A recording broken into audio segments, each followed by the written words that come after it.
बांग्लादेश में मूसलाधार बारिशों और अप स्ट्रीम लैंड स्लाइडिंग के बायस दरियाए तेस्ता के पानी की सतह खतरे की सतह से 29 सेंटीमीटर बुलंद हुई। ताहम सुबह के वक्त ये खतरे की सतह से नीचे आ गई। बांग्लादेश वाटर डेवलपमेंट बोर्ड ने बैराज की हिफाजत के लिए फ्लड हाई बाईपास काट कर पानी को कंट्रोल किया, जिसके नतीजे में बांग्लादेश में लाखों अफराद खौफनाक सैलाब में फंस गए हैं।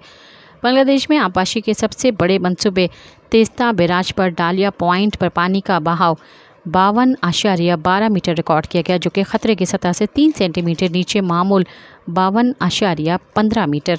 ये कल रात खतरे की सतह से 29 सेंटीमीटर ऊपर बह रहा था। गुज़िश्ता एक हफ्ते में बांग्लादेश में दरिया तेस्ता के पानी की सतह शदीद बारिशों और अप स्ट्रीम लैंड स्लाइडिंग वजह से मुसद्दर बढ़ रही है। 12 घंटों के दौरान पानी के सतह में 80 सेंटीमीटर का इजाफा हुआ है।